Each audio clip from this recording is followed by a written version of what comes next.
After I refused to give my mom my inheritance, she invited me to a family meeting. When I arrived, they had no idea what I'd brought with me. My name is Savannah Calloway, and 3 weeks after my grandfather's funeral, my mother sent a group text that made my blood run cold. Family meeting. Sunday, 3 p.m. Be on time. No explanation. No warm greeting. No hope you are doing well. Just a demand, delivered like a court summons. And like a fool, I went. The house looked exactly as I remembered. Manicured lawn, white picket fence, that wraparound porch with the swing nobody ever used. But something felt different the moment I stepped through the front door. It wasn't the lighting or the familiar scent of vanilla candles. It was the arrangement. My family sat stiffly in the living room like actors waiting for their cue, and there were 2 strangers in expensive navy suits already positioned in the good chairs, the ones usually reserved for Christmas dinner. Savannah. My mother, Linda, beamed with that plastic smile she wore at PTA meetings and charity auctions. The one that never reached her eyes. Meet our family consultants. She gestured toward the suited men like they were old friends, as if this wasn't an obvious ambush with a dress code. One of them stood to shake my hand. I didn't move. I glanced at my sister Emma, who was studying her manicured nails like they held the secrets of the universe. Then at my younger brother James, whose eyes were red-rimmed but dry. My stepfather Rick stood by the fireplace, arms crossed, looking like he'd been rehearsing that pose in the mirror for weeks. Would you like some sweet tea? Mom asked, her voice dripping with false hospitality. I set down my leather purse and crossed my legs. No. I'd like to know why I'm here. Because we're family, she said, her tone syrupy and rehearsed. And your grandfather would have wanted us to work together. That's when it hit me. This wasn't a meeting. This wasn't even a conversation. It was a presentation, a coordinated effort to make me hand over the one thing they hadn't been able to steal while he was alive, his legacy. Unfortunately for them, I'd come prepared.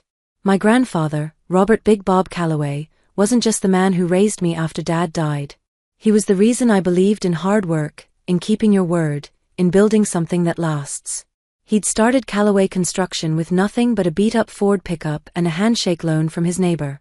By the time I was born, it was the biggest construction company in 3 counties. While Emma begged for designer handbags and James played video games, I asked to visit the job sites. I loved the smell of sawdust, the sound of hammers, the way Grandpa's voice carried across construction sites when he walked the crews. When I was 12, he handed me my first calculator and said, "Let's see how your brain handles numbers instead of dolls."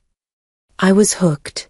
And now, sitting in that living room with my family's greedy eyes boring into me, I realized they were about to find out just how well my brain handled numbers, and the truth. The will reading had been 2 weeks after the funeral, in a mahogany-paneled conference room that smelled like old money and fresh coffee. Mom wore black Chanel and oversized sunglasses like she was auditioning for a soap opera. Emma sniffled dramatically through the preliminaries. James just looked confused.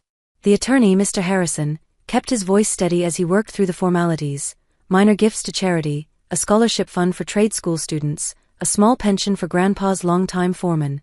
Then came the bombshell.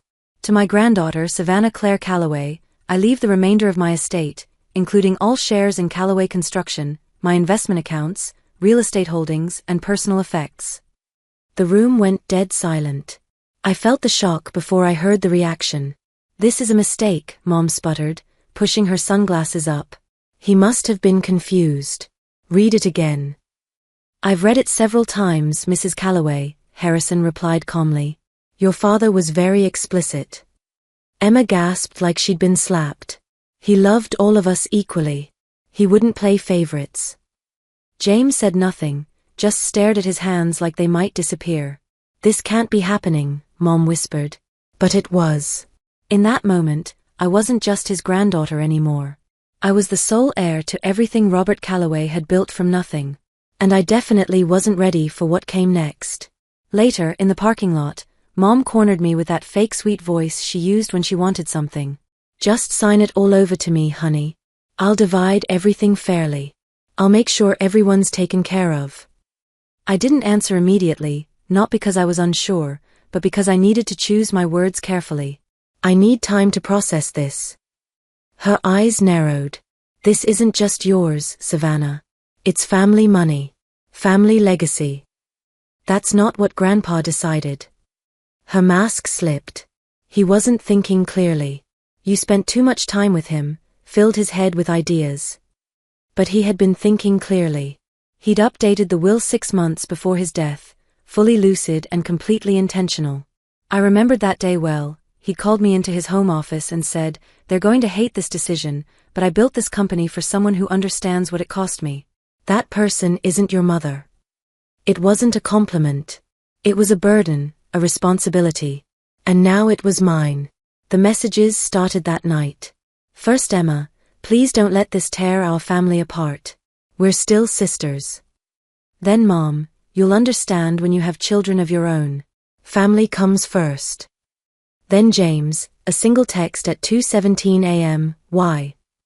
By morning, my voicemail was full of messages from Mom's church friends, women I hadn't seen since high school graduation. "Savannah, I'm just heartbroken. Your mother raised you better than this. Such a disappointment." That word kept coming up, disappointment. What they didn't understand, what they'd never bothered to learn, was what Grandpa and I had actually built together. What my family's friends didn't see was the real relationship Grandpa and I had shared. It wasn't about favoritism or manipulation. It was about mutual respect, built one late-night phone call and one job site visit at a time. While Mom spent her weekends at the country club and Emma shopped at the mall, I was learning to read blueprints and understand profit margins.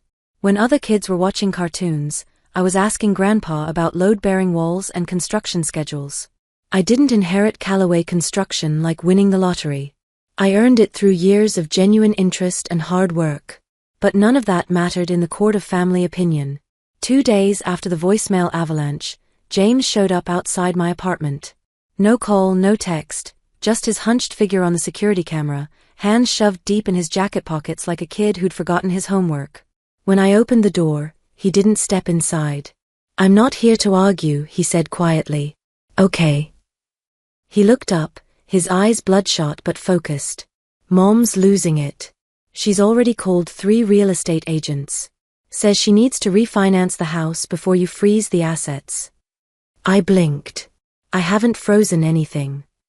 "She doesn't believe that." James shifted his weight. "Look, I just wanted to warn you. She's planning something big." Then he left. No hug, no handshake, just walked back down the hallway like he wasn't sure where he belonged anymore. I closed the door and stood there in the silence, not sad or angry, just empty. This was only the beginning. That night, my boyfriend Mason, the only person who hadn't suddenly started treating me like a walking ATM, brought Chinese takeout and held my hand while I stared blankly at my lo mein. "I want you to meet someone," he said gently. "Her name's Margaret Chun. She's a probate attorney, old friend from law school. She's not looking for a fight unless you need one. She's about protection." I didn't answer, but I nodded. The next morning, I called Margaret. We met in her understated office above a coffee shop. No intimidating glass walls or power suits, just plants, natural light, and someone who listened without interrupting. After hearing everything, she leaned back, fingers steepled. "You're already in the middle of a coordinated pressure campaign. Classic family guilt tactics. But based on the will and what you've told me, you're on solid legal ground." "I don't want to fight them," I said. "I just want it to stop." "Then we prepare," she said. "Just in case. Document every message, every voicemail, every visit. And no signing anything, no matter what they call it." It sounded simple until the next message arrived, a photo of Mom at Pottery Barn, shopping for new furniture. The caption read, "Retail therapy through grief. #selfcare #blessed." That same day, she texted claiming she couldn't afford her electric bill. That's when I started printing everything. The formal invitation arrived as a text message from Mom, Sunday, 3 p.m. "House.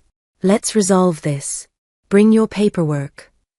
No signature, no emoji, just a time-stamped grenade. Margaret didn't like it. "This feels like an ambush," she warned. "It is," I replied. "But I'm not walking in blind." She offered to come with me. I declined. "I need to face them myself. But I want you nearby." One text, she said, and I'll be at your door in 60 seconds. I arrived at exactly 2:59 p.m. The curtains were drawn, and the porch smelled faintly of Mom's signature perfume, Chanel No. 5, which told me she'd been outside earlier, probably rehearsing her lines. She opened the door before I could knock. "Savannah," she beamed, hair freshly styled, teeth gleaming like a campaign poster. "Right on time." Inside, the living room was arranged like a courtroom. Emma sat on the edge of the sofa, spine rigid, hands knotted in her lap. James beside her, eyes down. Rick hovered near the fireplace like a bouncer at a nightclub. And there they were, the two suited men from my nightmares, seated in the good chairs with legal pads, briefcases, and wedding rings catching the light. Their smiles were too wide, too practiced. "This is Mr. Hayes and Mr. Donovan," Mom said, gesturing grandly. "They've kindly offered to help us untangle this unfortunate misunderstanding." I nodded but didn't offer a handshake. I wasn't here to play nice. Only one chair was available, a high-backed wooden one placed directly across from them all. Interrogation seating. I sat without a word and placed my leather portfolio across my lap. "Would you like some sweet tea?" Mom asked again, still clinging to her desperate illusion of Southern hospitality. "I'm fine. Let's get to it." Mr. Hayes cleared his throat. "We're here today because your family is deeply concerned about the strain this situation has caused. No one wants a prolonged legal dispute, especially when your grandfather's intention was clearly for the family to remain united." I let the silence stretch like taffy. "He wrote a will," I said finally. Mom jumped in, her voice honey-sweet and iron-hard. "And we're not disputing that, sweetheart. But surely you can agree that dividing everything equally would be more harmonious." Harmony wasn't mentioned in the will either. Mr. Donovan opened his briefcase, sliding a stack of documents across the coffee table like he was dealing cards. "This is a voluntary redistribution agreement. You retain a generous percentage, 25%, and the rest returns to the family as was always understood." "Understood by whom?" Emma finally spoke, her voice barely a whisper. "Grandpa was sick, Savannah. He wasn't thinking clearly. He thought you'd know what was right." "I do know what's right," I said calmly. "Which is why I won't be signing that." James stirred. "Mom says if we don't resolve this, we might lose the house." I looked directly at him. "And why is that? Did someone take out another home equity loan?" Mom's expression cracked for a split second before snapping back into place like a rubber band. "Savannah, don't do this." Mr. Hayes jumped in quickly. "It would be unfortunate if this moved to court. Claims of undue influence could damage the estate's reputation and delay distribution for everyone." There it was, the threat wrapped in legal jargon and delivered with a smile. I placed my hand on my portfolio. "Before I respond to that, I'd like to clarify something." I looked directly at Rick. 6 months ago, you mentioned to Grandpa's home health aide that you'd already put a deposit on a lake house in Gatlinburg. Was that with inheritance money you hadn't yet received? His mouth opened, then closed like a fish gasping for air. "I have a recording," I continued calmly, "and a paper trail." Mom's smile vanished completely. I opened my portfolio and laid out the first document, a photocopy from Grandpa's personal ledger, his careful handwriting clearly visible. "Loan Linda, $25,000. Said for James's college. Heard later it was for Cruz." Then the next item, a printed Instagram photo of Mom sipping champagne on a cruise ship, dated last spring. Caption, "Finally treating myself. #blessed #cruise life." I looked up at the two consultants, who were suddenly very interested in their legal pads. "Still feel like drawing up paperwork today?" Nobody answered. The silence was deafening. Mom stood so suddenly her chair scraped against the hardwood floor. "You ungrateful little." I didn't flinch. I just slid another paper across the table. April 15th. You told Grandpa that Emma needed emergency dental surgery. He gave you $18,000. I glanced at Emma. You were in Miami that weekend, weren't you? Spring break with your sorority sisters. I remember the photos, especially the one with the monogrammed beach bag. Emma went pale as moonlight. Rick cursed under his breath. "Savannah, this is low," he snarled. digging through a dead man's records to turn his memory against his own family. He wasn't confused, I said, my voice steady as granite. He was exhausted from being lied to, and he kept records because he knew this day would come. I reached for the final item in my portfolio, a sealed envelope slightly worn, addressed in Grandpa's distinctive handwriting, for Savannah, if they come for it. I didn't open it. I didn't need to. But the two men in suits were already shifting in their chairs, confidence draining from their faces like water from a broken dam. Mr. Hayes tugged at his tie.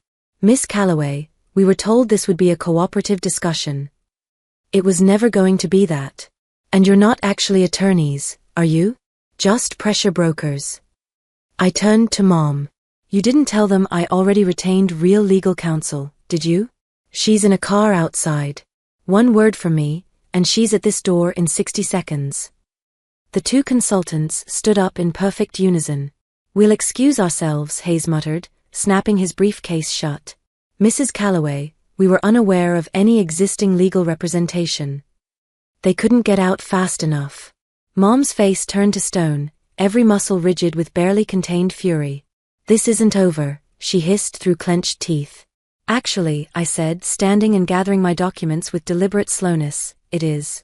I looked around the room, at Emma's tear-streaked face, at Rick's clenched fists, at James's confused expression. I'm not signing anything. I won't enable your spending habits, and I won't let you rewrite history just because the present doesn't suit your narrative anymore. You owe us. Mom's voice cracked like a whip. I owe Grandpa. That's who I'm honoring.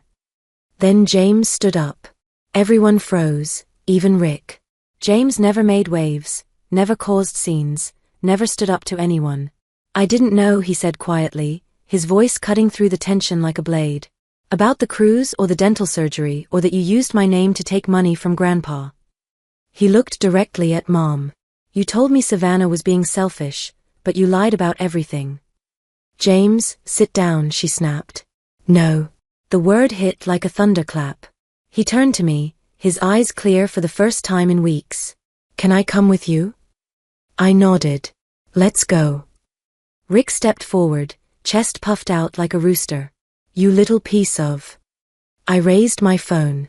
This entire conversation has been recorded. He stopped cold, the fight draining out of him like air from a punctured tire.